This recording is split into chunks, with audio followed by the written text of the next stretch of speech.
नमस्कार दोस्तों, मेरा नाम है विपुल राजपूत और स्वागत है विपुल एजुकेशन चैनल पर आप सभी का। दोस्तों, कक्षा 11 की बुक चल रही है आज़ादी के बाद स्वर्णिम भारत भाग 1 और उसका हम पाठ नंबर 3 पढ़ रहे हैं, भारत में संवैधानिक विकास की प्रक्रिया, जिसका हम 6 नंबर वीडियो लेके आए हैं।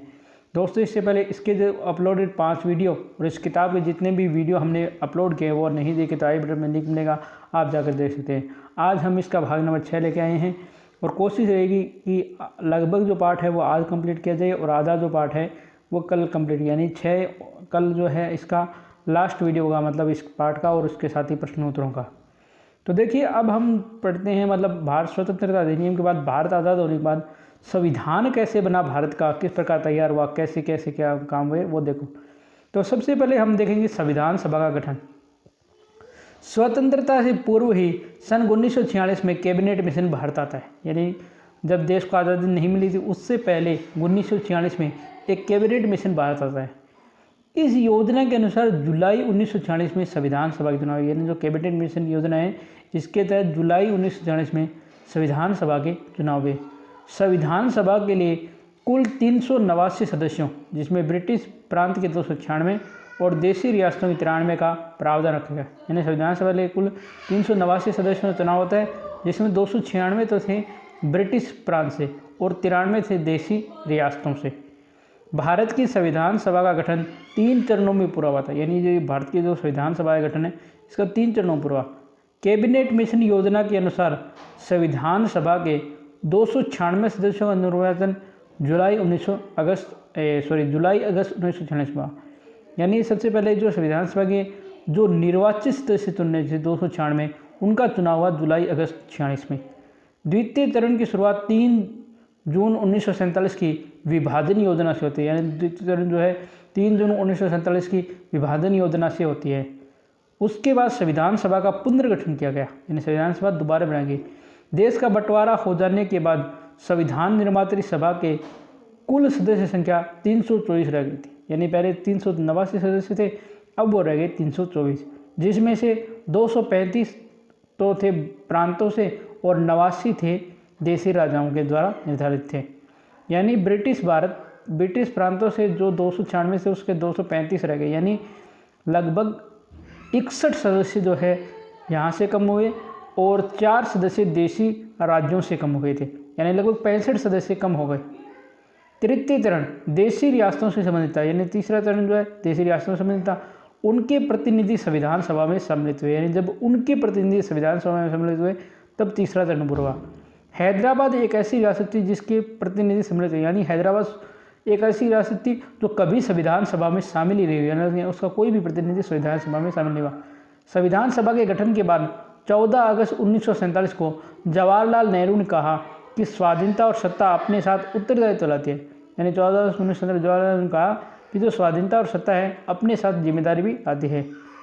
वह उत्तरदायित्व अब इस भारत के लोगों की प्रतिनिधि प्रभु संपदा संपन्न संविधान सभा के कंधों पर है, यानी ये अब जो उत्तरदायित्व है ये भारत के लोगों की जो प्रतिनिधि है प्रभु सत्ता संपन्न जो संविधान सभा है इसके कंधों पर है।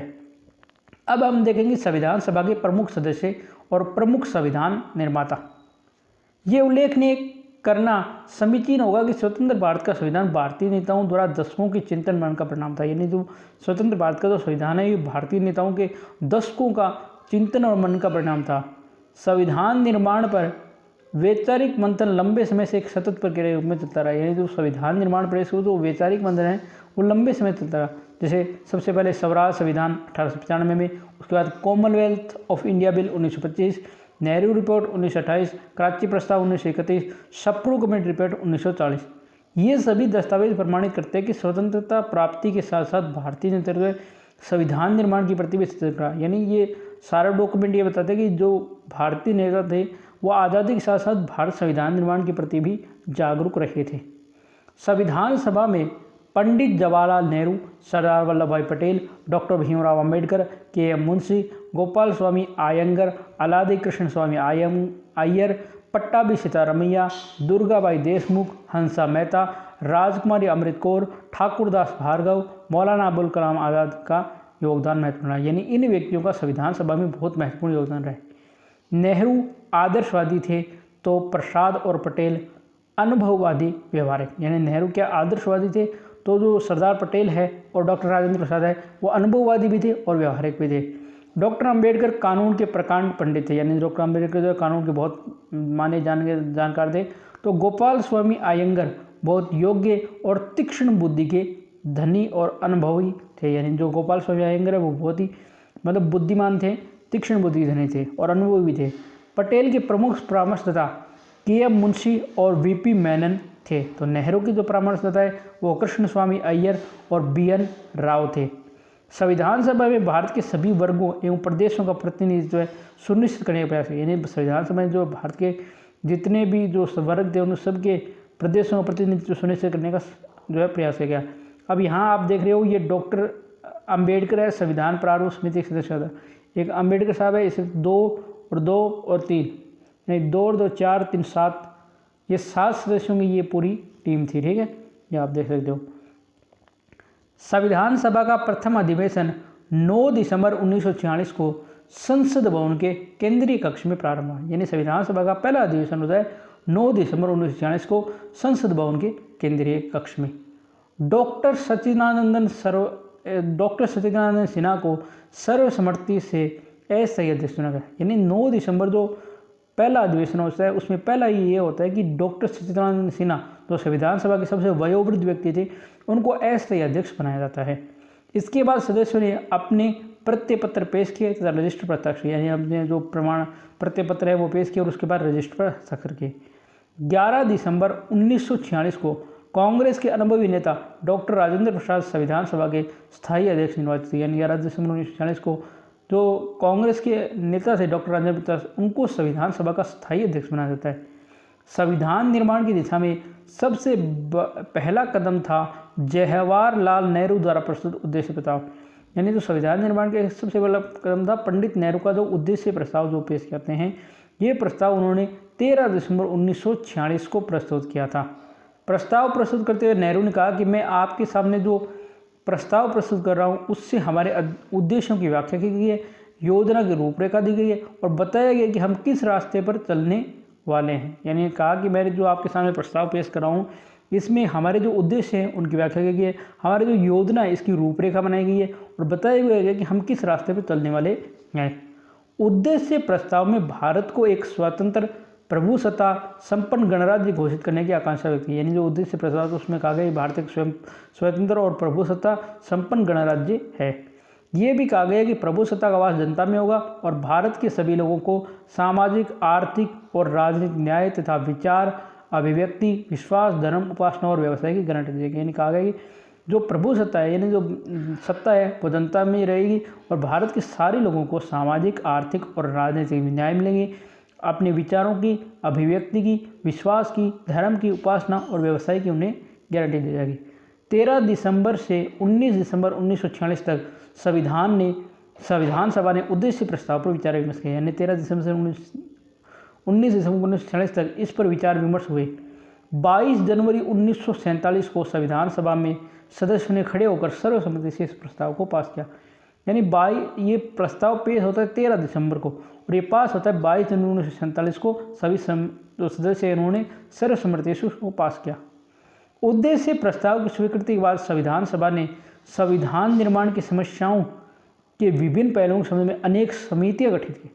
अब क्या कि जब उद्देश्य प्रस्ताव पारित होता तो संविधान सभा ने अलग अलग संविधान समितियां बनाई, जो सीधी पहली थी संघ संविधान समिति, दूसरी प्रांतीय संविधान समिति, तीसरी संघ शक्ति समिति, चौथी मूल अधिकार अल्पसंख्यक आदिवासियों से संबंधित परामर्श समिति, पांचवी प्रारूप समिति।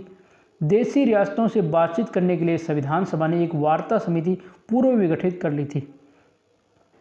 संविधान सभा की परामर्श शाखा ने 17 मार्च 1947 को संविधान की मुख्य विशेषताओं के संबंध में एक प्रश्न सूची विभिन्न प्रांतीय विधानमंडलों तथा केंद्रीय विधानमंडलों के सदस्यों के पास भेजी ताकि वे प्रस्तावित संविधान के बारे में अपने विचार व्यक्त करें। तो 13 मार्च 1947 को तो संविधान की मुख्य विशेषताओं के संबंध में एक प्रश्न सूची जो प्रांतीय मंडल थे और जो केंद्रीय विधानमंडल के सदस्य उनके पास भेजी गई कि जो प्रस्तावित संविधान है इसके बारे में विचार व्यक्त कर सके। इसी समय ब्रिटिश सरकार ने 3 जून 1947 को योजना प्रकाशित की जिसके अनुसार देश का विभाजन हुआ, यानी 3 जून 1947 को योजना प्रकाशित जिसके अनुसार देश का विभाजन था, जिसे कहा जाता है माउंटबेटन योजना। अक्टूबर 1947 में संविधान सभा के सचिवालय की परामर्श शाखा ने संविधान का पहला प्रारूप तैयार किया। यानी अक्टूबर 1947 में जो संविधान सभा की सचिवालय की जो परामर्श शाखा है, इसने संविधान का पहला ड्राफ्ट प्रारूप तैयार किया। इस प्रारूप को तैयार होने के पहले संविधान सभा के सचिवालय ने 3 जिल्दों में विश्व के विभिन्न संविधानों के पूर्व दृष्टांत एकत्र कर उन्हें संविधान सभा के सदस्यों में वितरित किया। यानी जब ये प्रारूप तैयार हो गया, उस प्रारूप से पहले जो संविधान सभा के सचिवालय है, इसने 3 जिल्दों में यानी 3 कॉपियों में विश्व के विभिन्न देशों के जो संविधान थे उनके पूर्व दृष्टांत जो है उदाहरण एकत्रित कर संविधान सभा के सभी सदस्यों को बांटे गए। संवैधानिक परामर्शदाता BN राव यानी जो संवैधानिक सलाहकार थे, उन्होंने विश्व के विभिन्न संविधान विशेषज्ञों से विचार विमर्श कर एक प्रतिवेदन भी प्रस्तुत किया।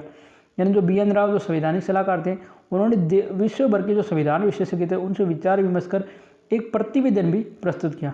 यहाँ पर आप देख रहे हो कि डॉक्टर अम्बेडकर डॉक्टर राजेंद्र प्रसाद को संविधान का प्रारूप सौंप रहे हैं।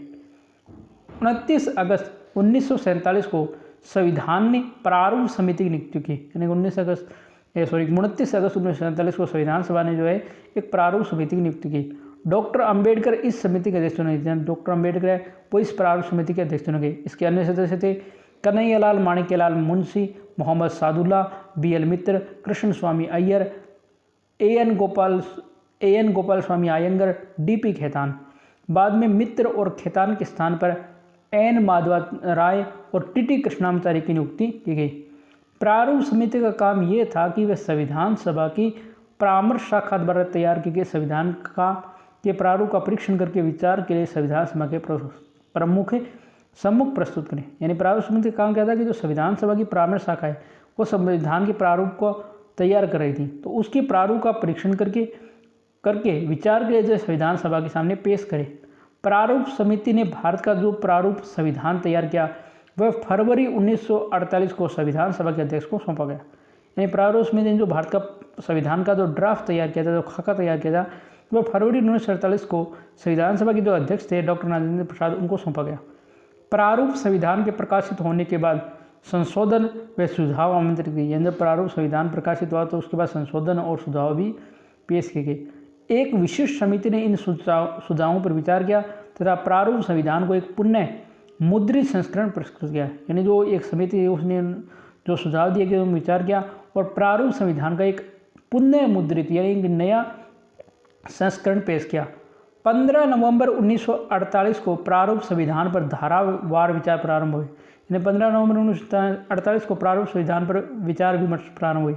8 जनवरी 1949 तक संविधान सभा 67 अनुच्छेदों पर विचार कर चुकी थी। यानी 8 जनवरी 1949 तक 67 अनुच्छेदों पर संविधान सभा विचार करी है। इसे प्रथम वाचन की यानी इसका जो प्रथम वाचन हुआ था, क्योंकि इस कालावधि में संविधान पर सामान्य वाद विवाद भी हुआ। यानी संविधान सभा में बहुत बार इस पर वाद विवाद भी हुआ। 16 नवंबर 1949 को संविधान का द्वितीय वाचन समाप्त हुआ। यानी 16 नवंबर 1949 को संविधान का द्वितीय वाचन समाप्त हुआ। संविधान का तृतीय वाचन 26 नवंबर 1949 तक चला, जब संविधान सभा द्वारा निर्मित संविधान को अंतिम रूप से पास किया गया। यानी 26 नवंबर 1949 को संविधान सभा ने जो निर्मित संविधान था इसको पास कर दिया। संविधान सभा के अंतिम दिन 24 जनवरी 1950 को संविधान की 3 प्रतियां सभा पटल पर रखी गई। यानी जो संविधान सभा का अंतिम दिन था 24 जनवरी 1950 को, उस दिन संविधान की जो 3 प्रतियां हैं वो पटल पर रखी गई। एक हस्तलिखित प्रति अंग्रेजी में थी जिस पर कलाकारों द्वारा कलाकृतियाँ की गई थी, दूसरी अंग्रेजी में छपी हुई प्रति थी और तीसरी हिंदी की हस्तलिखित प्रति थी। यानी एक प्रति थी जो मतलब चित्रित थी जिस पर ड्राइंग की गई थी, दूसरी अंग्रेजी में छपी थी और तीसरी हिंदी में। सभा के अध्यक्ष ने सभी सदस्यों से प्रार्थना की कि वे एक एक करके तीनों प्रतियों पर हस्ताक्षर करें। यानी सभा के जो अध्यक्ष थे राजेंद्र प्रसाद, उन्होंने कहा कि सभी सदस्य तीनों प्रतियों पर एक एक करके हस्ताक्षर करें। सदस्यों ने संविधान की जो प्रतियां यानी जो कॉपियाँ थी उन पर हस्ताक्षर किए। उसके बाद जन गण मन तथा वंदे मातरम गायन के साथ सभा का संविधान सभा के रूप में समापन हो गया। यानी जन गण मन और वंदे मातरम गाया गया और जो सभा थी उसका संविधान सभा के रूप में समापन हो गया। और 26 जनवरी 1950 को उसका भारतीय गणराज्य के अंतरिम संसद के रूप में आविर्भाव हुआ। यानी 26 जनवरी 1950 को जो है संविधान सभा थी और वो संसद बन चुकी थी। अब थोड़ा सा ये चैप्टर है संविधान निर्माण की प्रक्रिया, इसको हम देखेंगे कल। तो दोस्तों यह थी आज की क्लास। आपको आज की क्लास कैसे लगी कमेंट करके ज़रूर बताना। वीडियो को लाइक करना शेयर करना नहीं भूले। चैनल को आपने अभी तक सब्सक्राइब नहीं किया तो आप प्लीज़ चैनल सब्सक्राइब कीजिए और बेल आइकन को प्रेस कीजिए। धन्यवाद दोस्तों, जय हिंद, जय भारत, घर रहें, स्वस्थ रहें।